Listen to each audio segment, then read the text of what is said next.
Okay, dear Dhamma friends, we are coming to the next item of this mindfulness for young adult session. That is a short Dhamma sermon. Basically, we were discussing Parabhava Sutta, which is available in the Sutta Nipata. And Parabhava Sutta is basically based on a questionnaire, a kind of a discussion between one deity and the Buddha. So this particular deity is interested of understanding various reasons for downfall. And he is asking one by one, and Buddha give a very easy to understand answers, and then explaining one by one. So actually we have come to the end of the sutta now, and we only have to cover a few verses, and most of them today are very much related to the family well-being and very much into the economic terms. Now the verse going like this: Atita yobbono poso aneti timbaruttani tassa issa nasupati tam parabhavato mukham. Now this is kind of a marriage which has happened without proper matching in a way. So a very old man has taken a woman who is quite young. On such situation, the marriage is in a kind of a difficult situation. There is no proper matching. And as a result of that, various doubts, various jealousies, miserliness, mismatches, misunderstandings are going to happen. So therefore Buddha mentioned, if a particular old person takes a very young woman as his wife, so then it could be a downfall, cause of downfall. And then after mentioning that, the deity mentioned, okay, I recognize that particular reason for downfall. Please explain me the 11th cause of downfall. Then Buddha mentioned, Itting sonding vikiraning, purisang vapi thadisang, issariyasming thapeti tang parabhavato mukham. If one faces in authority a debauched woman, a spendthrift, or a man of similar nature, that is the cause of downfall. Now this is very much like we are keeping someone who is not careful in spending. Now even in the family situation or in a society level, in a particular institute, it is necessary to carefully manage what we are earning. Say if it is the family setting, now the father may be earning in the old style, so assume that the father is earning and the mother and the children are being protected by him. And mother basically have to take care of how properly what the father is earning has to be spread, has to be spent. But if she is not careful on that, if she is spent carelessly, recklessly, and then actually they're going to bankrupt in a way. If we apply this same theory to a particular institute, if there are people who are not responsible for taking care of what they have earned, and their expenditures are much larger than the earnings, then they are going to be a kind of a difficult situation. Even if we apply to a country situation, if we are not properly balancing what we earn with what we spend, then there could be very difficult situation. Now here basically we are talking about some economic terms. So I thought of taking another sutta to explain this. So this is a very common and known sutta when we are talking of the economic terms. It is called Vyaggapajja Sutta, also called as Digajanu Sutta. So there are actually Buddha mentioned certain causes how to maintain proper economy, how to maintain the family well-being. So there the terms are very interesting. So there are 4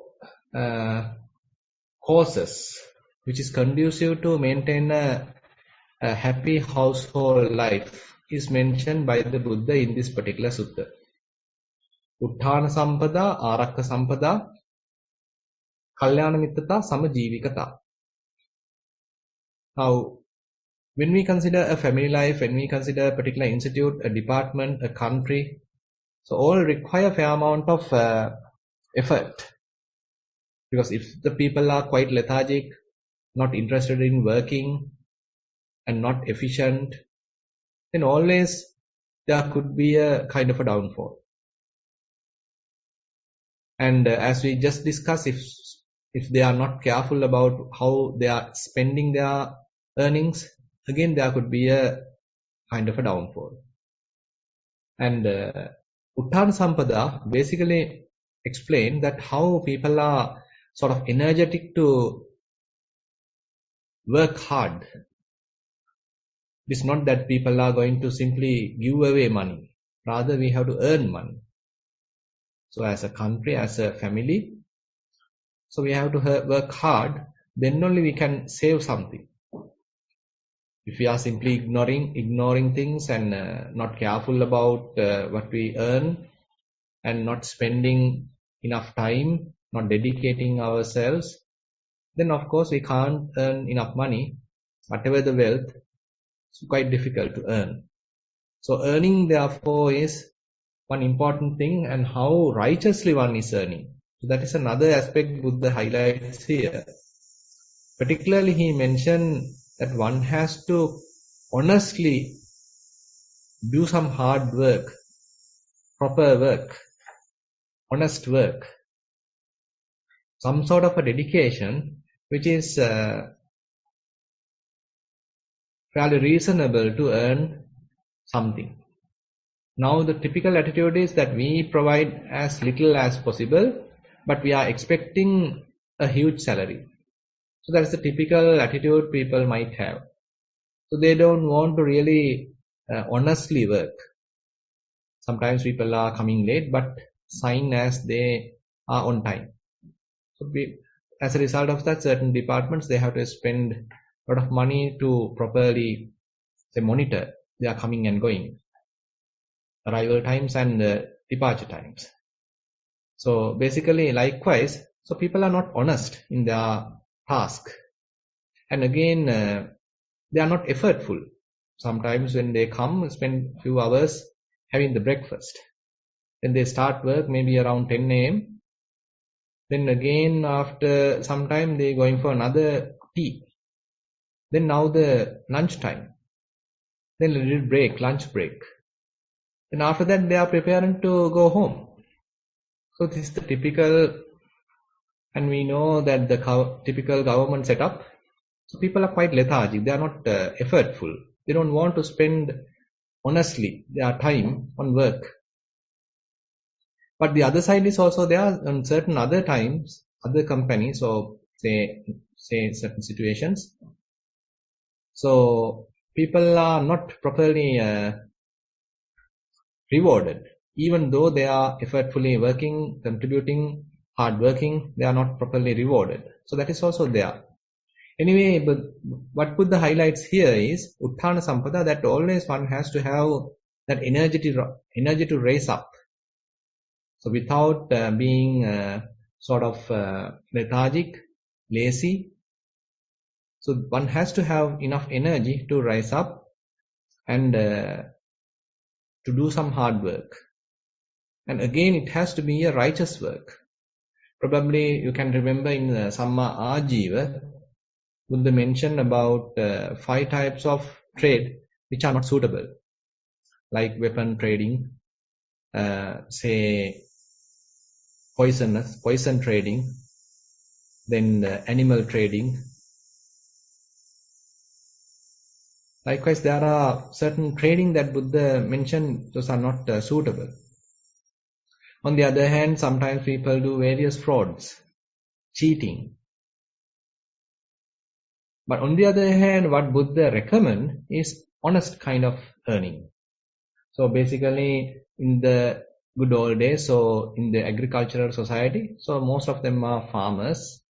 So here the context is given with respect to farming. So they are spending a lot of body energy, spending a lot of time, a lot of effort sweating, hard work, all these things are there.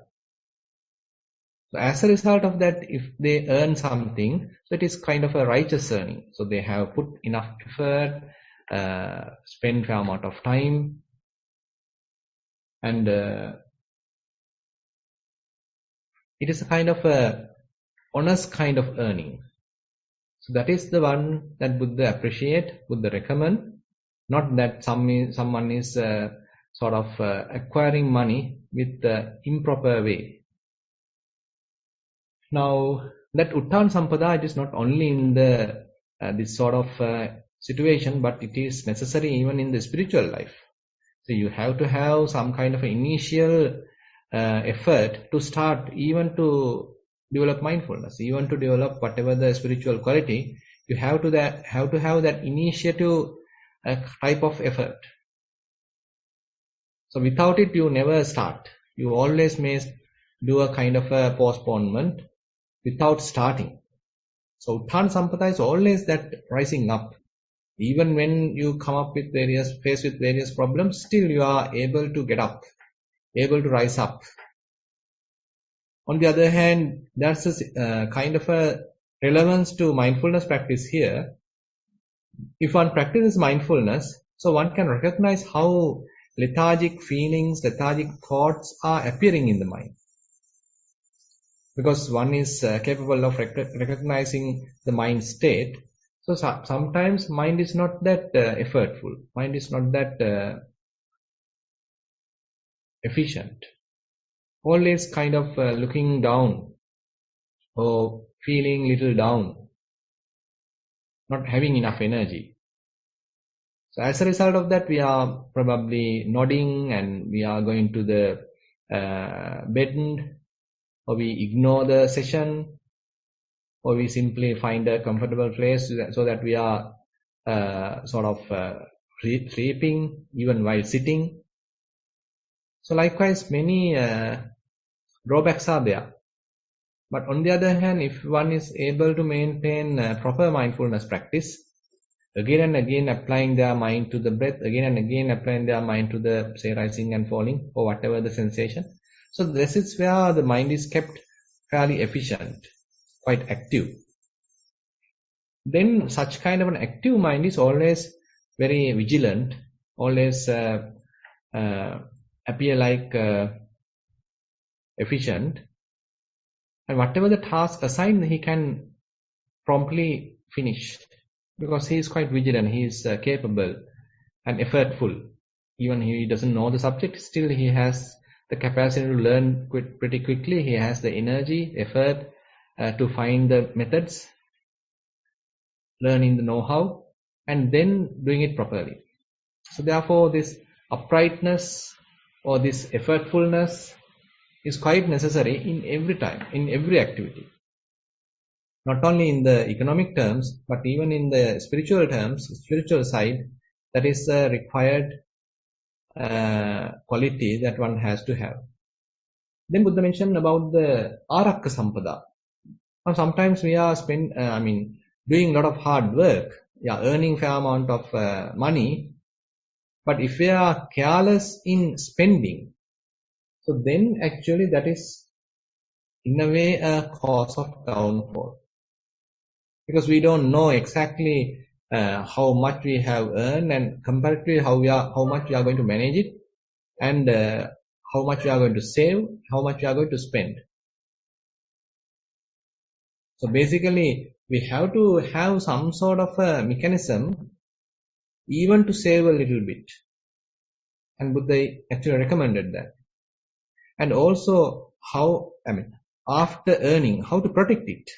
Assume that you are building certain house. So what are the security mechanisms that you are using without allowing it to get into fire or theft or flooding or that kind of problems? So how you are going to protect your earnings, how you are going to protect your wealth. That is also something Buddha has highlighted. So it is not merely earning. After you earn, you have to protect it.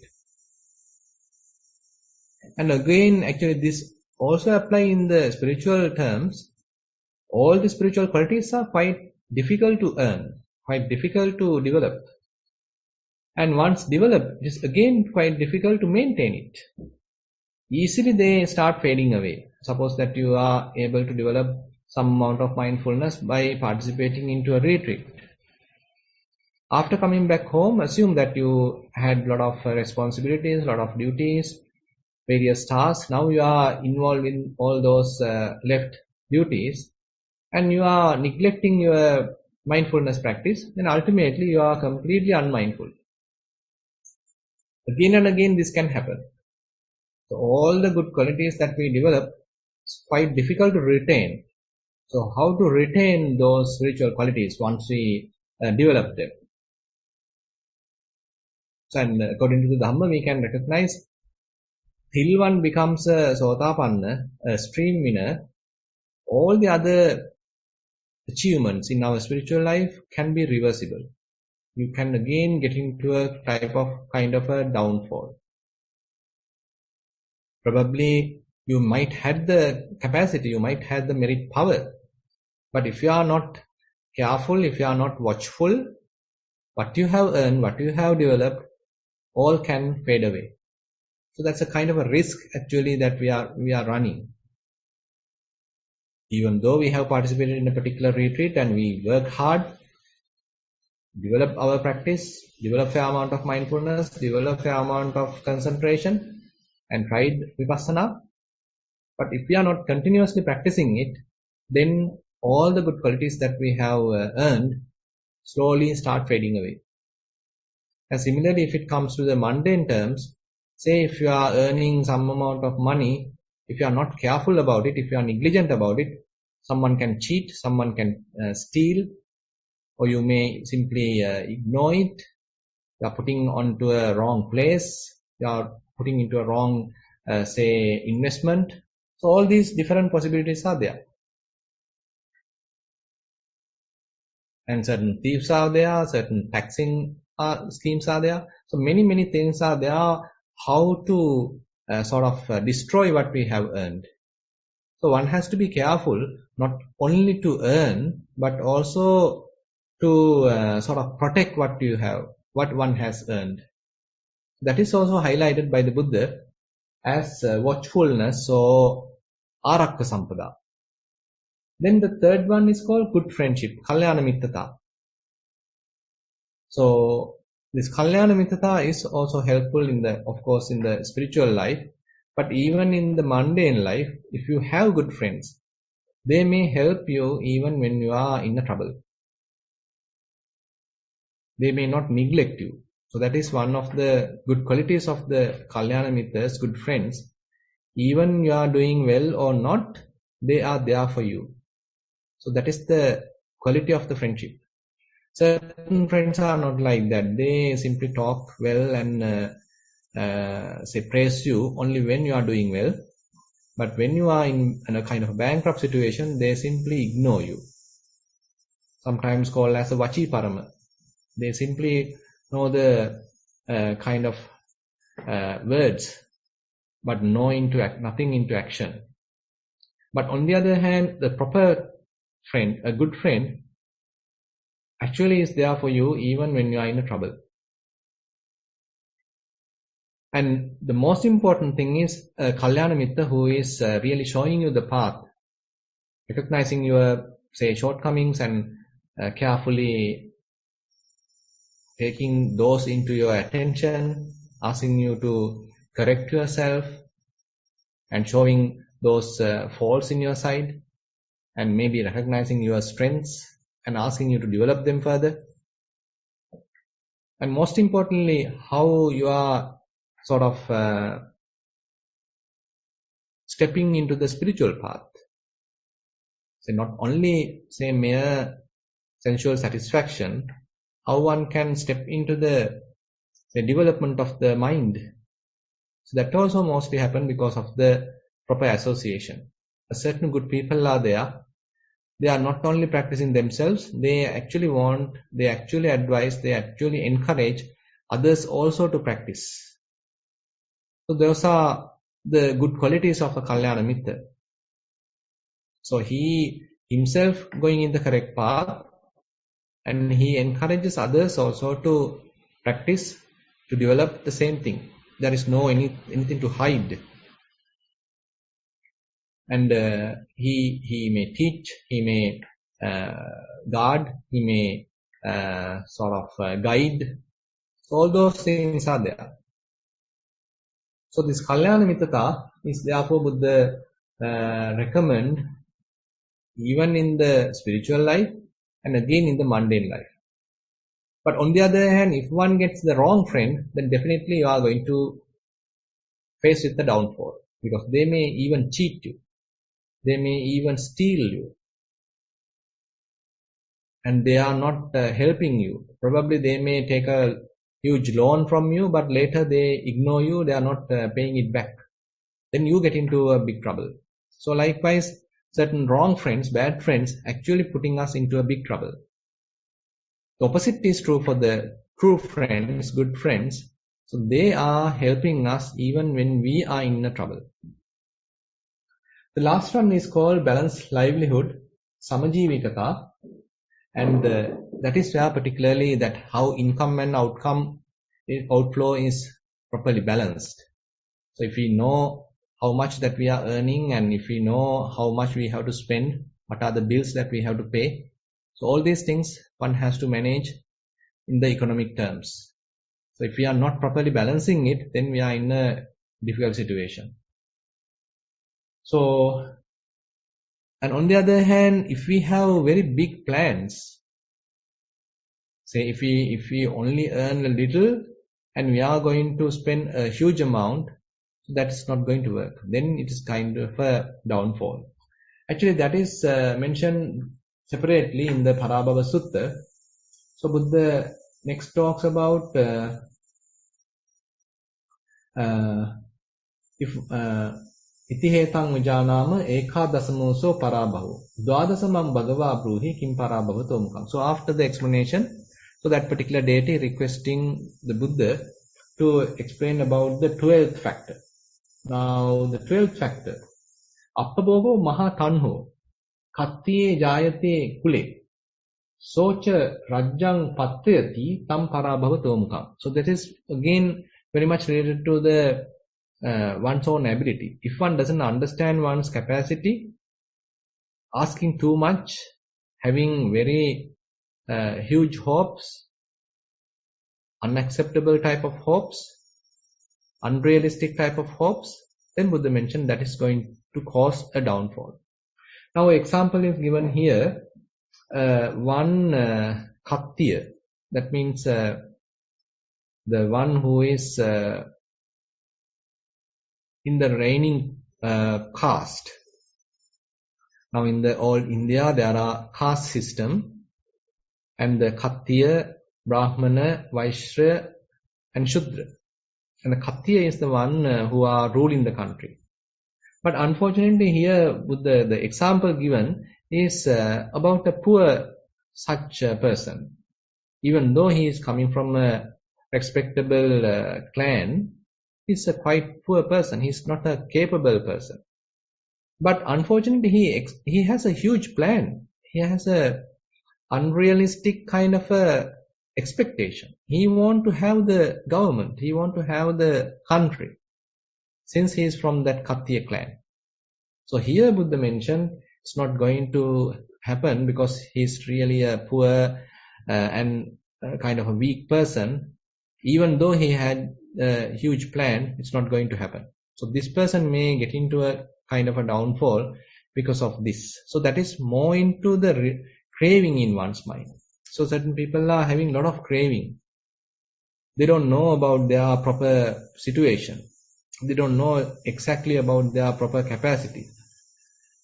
They have huge plans, unrealistic hopes. Then those unrealistic hopes makes them further and further depressive, further and further unsatisfactory, and kind of frustration going to happen within their minds. So ultimately they are further getting to a kind of a downfall. They are already in a kind of weak, poor situation, but because of their unacceptable, unrealistic hopes, they are further going to face with the downfall.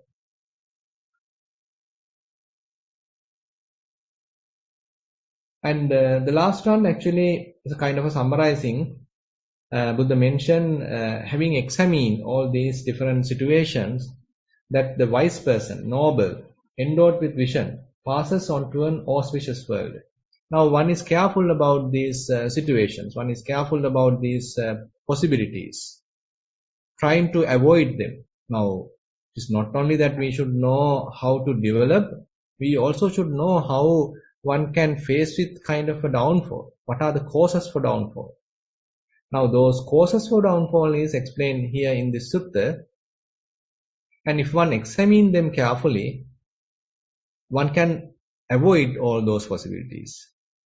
Like we discussed, getting to wrong places, getting to gambling, associating wrong women, associating wrong friends, spending a lot of money which is not comparable with what one earns. So likewise, there are many things that we have discussed. So after properly examining them, one is careful about not getting into that kind of traps, not getting into such kind of situations, because one know that these are the causes of downfall. So one is careful on how to handle things. Either it may be mundane activities or either it may be spiritual activities, both sides. And particularly when it comes to say spiritual side, Buddha talks about samma vayama. So whatever the unwholesome qualities not yet developed in the mind, Buddha asks us to have kind of a desire not to have them, not to allow them to arise in the mind. And for that one has to have a fair amount of effort. On the other hand, if there are already defilements available in the mind, so one has to have some amount of effort to abandon them. On the other hand, fair amount of effort is required to arouse good qualities, to develop good qualities, to initiate the development of good qualities. On the other hand, when one develops such good qualities, one has to retain them, further develop them, make them into a kind of a fulfillment, completion. That is also there. So likewise, very beautifully, Buddha talks in the spiritual side, how the effort, this what we call arakka sampada, utthana sampada, is properly happening even in the spiritual life. So actually with that we can conclude Parabhava Sutta. We can take a new Sutta on next time. And with that I like to conclude today's Dhamma sermon. Now I like to open the session for questions. Namaste, Bhante. We have 4 questions at the moment. Just before we start, I would like to make the announcement that due to the daylight saving time change here in Australia, we still have the program starting at 6:30, but in Sri Lanka time it's 1 p.m. start time, and Swamin Wahanse joins at 1:30 for the guided session. Swamin Wahanse, is that all right to keep same for next time? Fine with it. Yeah, I am fine with it. But one thing is that when I am at Kalalgoda, probably I might have to join at around 2 p.m. So on that days, probably you can play a recording for the guided sitting. Okay, sir. Yes, yeah. We can do that. Yes. Yes. So we'll start with the questions now. First question. Question number 1 of 4. This mindful sitting. Dear Bhante, much merits for this valuable program which help us to learn the mindfulness technique and build a regular practice. My reflection and question is regarding the sitting practice. I have written several reports regarding how my sitting practice progressed around observation of the breath and then ending up in a calm, relaxed, silent space where the breath fades away. Bhante's guidance on how to get used to this unattached state was excellent, and I can evaluate my acceptance, appreciation, and improvement in staying in this state for a continuous period. The thoughts or distractions appear in this state seem to be quite different than the thoughts I have in normal day-to-day mind state. For an example, if I get a lustful thought while in the relaxed state, it is nothing much of a difference from anger or a lamenting thought. Unless I decide to delve in, there seems to be a choice that I can make consciously. On the other hand, if in a normal day life, a lustful thought can be more colorful with all the attractions which overwhelms most of the time. I can identify the peacefulness, simplicity and the serenity of the relaxed silent state we reach in the practice against this heavy, colorful and sinful day-to-day mind. Is this due to the presence and absence of hindrance, Bhante? Can this be used as part of Dhammanupassana? Appreciate Bhante's explanation how we can use it. Much merits again for your valuable service. With metta, that's the end of the question. Yeah. I mean, we can interpret as Dhammanupassana or we can interpret as Chittanupassana. So in the Chittanupassana level, we are not yet having a very refined mindfulness, but we have a fair amount of mindfulness. When lustful thought is there in the mind for a while, then we know, okay, now the lustful thought is there. When suppose there is a thought of ill will is available in the mind for a while, then we notice once it reached to a particular level, we notice, okay, now there is a thought of ill will. But when it comes to Dhammanupassana, your sensitivity has fairly improved, mindfulness has fairly improved, clear comprehension has fairly improved. As a result of that, even the very first thought may be noticeable. So as you mentioned, so you are now capable of maintaining your mind for some time in the unattached state, say, which is free from defilements, free from any hindrance. So as a result of that, the mind is very clean, fairly spacious, fairly transparent. So your mind is quite clean. It's quite apparent whenever something is going to happen. As a result of that, even the very first thought appearing in the mind is noticeable. So that is what happened in the Dhammanupassana Nivarana Pabbha. Anuppannanang anuppannassa kamachandassa uppado hoti tancha pajanati. There was no lust available in the mind in a moment ago, but now there is lust arising within the mind. In the very initial stage, one is recognizing, capable of understanding. As a result of that, now suppose you are quite vigilant, understanding it, and slowly mindful about it. You are not strengthening it, you are not being driven by that lustful thought. As a result of that, it naturally fades away. Uppannassa kamachandassa pahino hoti tancha pajanati. And once it fades away, now for a fair amount of time, there is no lust available in the mind. Again, mind rests in that equanimity, spaciousness, relaxed, serene state. So likewise in the Dhammanupassana level, so we are dealing in a very refined state of mind. And as you have mentioned, so we can interpret what you are experiencing may be fairly closer to Dhammanupassana if you are even able to understand the very initial stage of a thought and then allowing it to fade away and again back into that restful state, back into the unattached state, relaxed state.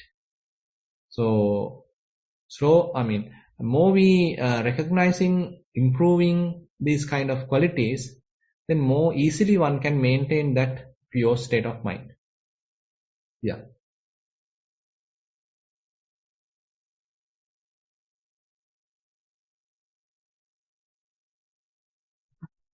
Question number 2 of 4. This is mindful walking. Dear Bhante, can you explain a bit how we know if we are successful in establishing mindfulness during the walking practice? When I start walking, it is difficult for me to keep the observations of the foot ongoing without skipping a few steps or many steps due to various thoughts and shifts of the mind. I think this phase is not what Bhante identify as establishing. Sometimes the observation sticks after a lot of attempt. And is this the indication, Bhante? Appreciate if you can explain again how this evolves when one starts the practice. With metta, that's the end of the question. Yeah. So as you have mentioned at the beginning, we have a lot of distractions and mind is under the influence of various hindrances. As a result of that, it's very difficult to retain our attention on several steps even, because mind is jumping. So all the steps, walking meditation is quite boring activity, simply walking. So how walking could be interesting? So mind is searching for interesting things, wonderful things, except this boring walking experience. So it's a kind of a struggle at the beginning to again and again bring the mind back to the walking. So that is where the effort is quite important. Patience is fairly important, because it is quite slow. The progress is fairly slow. That's why it's a kind of a struggle.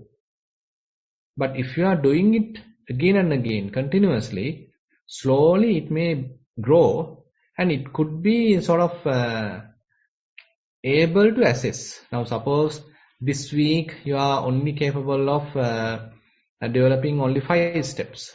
That is the maximum you can reach. But later in the next week, you probably can make it 7 steps or 6 steps. So as a result of your continuous practice, that means a little amount of improvement available. But maybe after another week, maybe now you can walk comfortably 10 steps. Mindfully, you are capable of maintaining for 10 steps. That means at a stretch, you can maintain 10 steps. So likewise, the growth can be assessed. So you yourself can assess how, because of your this effort, because of your exercise, your dedication, how the mindfulness is slowly developing. That you yourself can assess. And on the other hand, when mind gets distracted, at the beginning you don't know even when you are being distracted. After a while only you understood, okay, I was in a dream, I was in a fantasy, I was in a fabrication, thinking, past, future, whatever it is. So assume that you were completely ruminating for 10 minutes. Then only you immediately understood, okay, I should walk. Now I am on the walking path. But later, that 10 minutes start reducing. Now, say after 5 minutes, you again quickly get that call. You get that reminder, okay, you need to be mindful. You were quite unmindful during that 5 minutes, but after 5 minutes, you get that reminder, you should be mindful. Then 5 minutes becomes, say, 2 minutes. Within 2 minutes, you can be reminded about that you got to be mindful.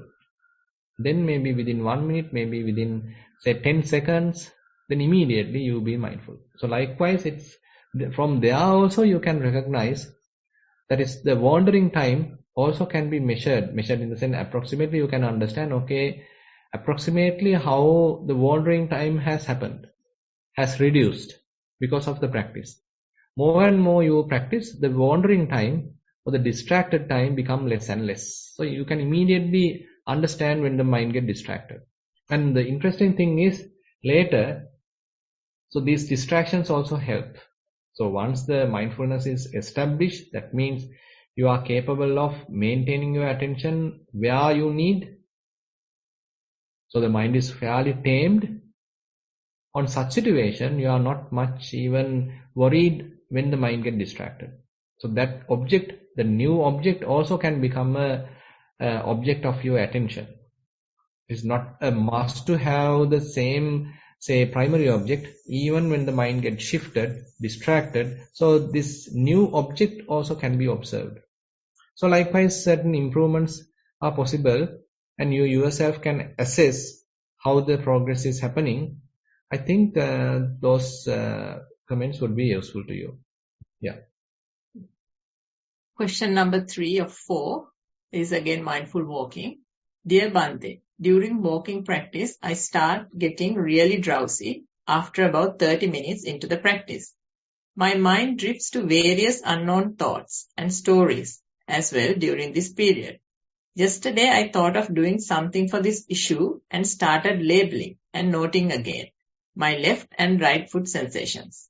It appeared like I am desperately trying to find the deeply buried sensations and trying to label them. But this took away my drowsiness and put me back on the walking practice.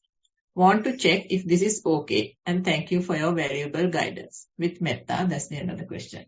Yeah, I mean, this is okay to some extent because, these sensations are quite boring, as we just discussed.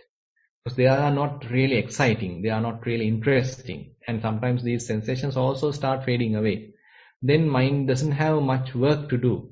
As a result of that, you feel drowsy, you feel lethargic. So these problems are there. But what happens when you are doing the noting, say left, right, then or lifting, moving, placing? So it's a kind of an effort that you are putting. The labeling is happening. Each and every bodily activity you are contributing from your mental part as well. So you have to be vigilant to recognize how lifting happen, how moving happen, how shift placing happen, and you have to label them properly. So certain amount of activity, a certain amount of responsibility is given to the mind. So then mind has some work to do. As a result of that, you won't get drowsiness. So these are, you can recognize as certain techniques, as tools to overcome drowsiness. And once you are capable of handling it properly without being drowsy, then you can stop labeling and see, without noting, and see whether you are able to observe the whole process without noting. Because noting is useful, as you have mentioned, as you have understood, on this kind of a situation. But later, when you are regain the efficiency of the mind, once you are able to establish very active state of mind, then you can slowly abandon labeling or noting and see whether you are capable of observing all these things with a very silent mind. So if you are capable, then no need to have that noting. You can carefully observe, just mere relaxed, calm, silent kind of observation. So that is more fruitful for the practice. Yeah. Question number 4 of 4. This is the last question. It's a general question.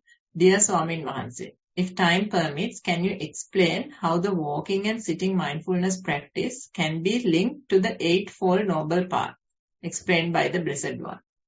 Thank you and much merits for this program. That's the end of the question. Yeah, actually, it's even though it's a few very short statement, answer has to be a very long answer, because Noble Eightfold Path has 8 path factors. Samma Ditti, Samma Sankappa, belonging to the wisdom part.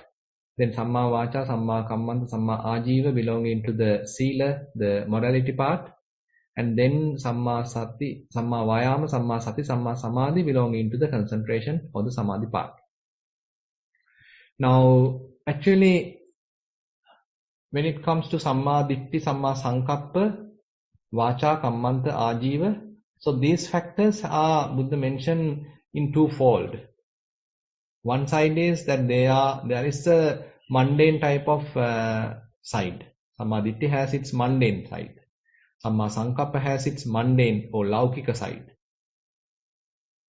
On the other hand, they have their supramundane side. That means Arya, Anasava, Lokuttara, Magganga. That means noble, without pains, supramundane, and it's a path factor. So likewise, the 5 path factors have these 2 sides, twofold categorization. Now, in that supramundane type of or noble type of categorization, that is where the development of very kind of purposeful qualities are involved. Say, for example, when it comes to Samma Sankappa, say you know exactly, okay, it's a matter of developing Nekkhamma Sankappa, Avyapada Sankappa, Avihimsa Sankappa. And in the supramundane side, it further refines to the level of having a proper vitakka, having proper thought, proper noting. So your vitakka, your thought is now you are making use for the development of the spiritual qualities. So that is where the labeling, noting are all coming under that. So now say, as we just discussed, when you are doing walking meditation, so now you are, it is not that you are already a noble person or kind of an arya, but you are traveling in that direction, you are using certain techniques in that direction to further refine your mindfulness and all those qualities, necessary qualities. So you are using vitakka, you are using the attention, you are using the labeling for this particular task. Say, when the Sammaditthi is explained in the supramundane side, so Buddha mentioned at different levels, Panya, Panyindriyam, Panya Balang, Dhammavicaya Sambojjhangang, Sammaditthi Magganga. So all the different approaches that we are using to develop wisdom is mentioned there. So you are developing fair amount of wisdom using, say, Kaya Anupassana, using Vedana Anupassana, using Chitta Anupassana, using Dhamma Anupassana. Say that wisdom, that Vipassana knowledges comes under the Panya.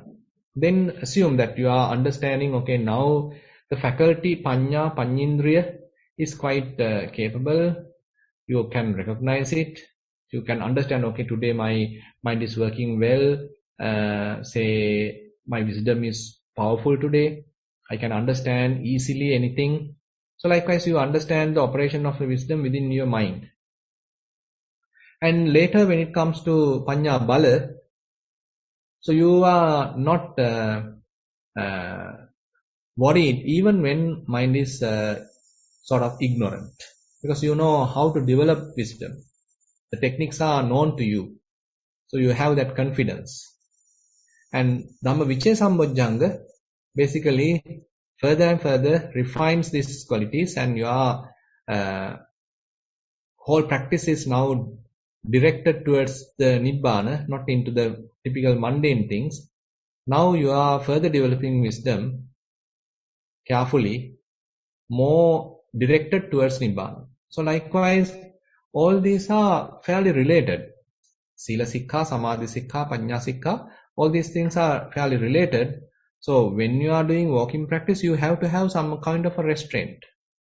You can't do it while talking. You can't do it while looking here and there. So you have to keep certain attention on a particular selected sensations. So that's a kind of a restrainment. So you should not look around. You have to only look on a particular distance. And you should not strongly focus. You simply have to have more focus on the sensations of the foot. So likewise, there's a kind of a rules and regulations involved in this activity. They all comes under the sila. Kind of a behaviorally, how you are contributing towards this activity. That is coming under morality. And then as you are further developing, so the mind develops. So you develop mindfulness, you develop some amount of concentration, and again the effort has to be applied. So Samma Vayama, Samma Sati, Samma Samadhi. So some parts of those qualities are being developed. And as you are continuing, now the wisdom going to arise. So you are understanding certain insights. Insights are happening within the mind. And on the other hand, you have to have the proper kind of direction to the mind. Sammaditthi Pubbangama. So you understand, okay, this is the correct path. This is the correct method. Okay, this is the wrong method. So likewise, you have that proper understanding. So understanding really helps you to abandon the wrong methods, abandon the wrong techniques, wrong beliefs, and to get into the proper technique. Now say someone is telling you don't need to meditate, you can simply listen to a Dhamma sermon and you can become a Sotapanna. It is true also. That is how Venerable say Sariputta became a Sotapanna. But we don't have that much of a capacity. We should not have that sort of a conceit. Rather, we are we need to have some amount of practice. Especially today in the more kind of chaotic society, our minds are quite corrupted. So those corruptions has to be abandoned. Our mind has to be somewhat purified, concentrated. So as a result of that, in order to do that, you need some amount of restrainment, some amount of practice in order to develop the mind. So that is where the meditation is required. So likewise, you are having that proper mentality, proper direction, proper urge to practice. So that is again become samadhi, proper view. So all these path factors are therefore fairly interrelated, helping each other, and it happens within, not only in the guided sitting or sitting practice or walking practice. So the whole our life is basically now somewhat attuned towards this Noble Eightfold Path. Actually, in the Satipatthana practice, Buddha mentioned the Noble Eightfold Path as the third part. Now, probably you can remember, I think I have covered a particular sutta called Satipatthana Vibhanga Sutta. There, Buddha mentioned 3 stages in the mindfulness practice. The first part is the establishment of mindfulness. That is called Satipatthana. The second part is called Satipatthana Bhavana, the meditation of mindfulness. That is where you are carefully observing different phenomena and trying to understand their true nature, how they are quickly arising, passing away, fading away, disappearing, and all this information happens, all these understandings happen at the meditation level, Satipatthana Bhavana. The third part is called Satipatthana Bhavana Gaminincha Patipada. That is nothing but the Noble Eightfold Path. So after you gain some amount of practice, some amount of result through mindfulness practice, through Satipatthana, so you naturally probably understand, in order to further develop these qualities, in order to retain these qualities, I need to have a proper path. I need to have a proper practice. So that is where Sila, Samadhi, Panya become kind of a coherent system which is helpful to continue in order to have better results, in order to have a complete results, a fulfillment in your practice. Yeah.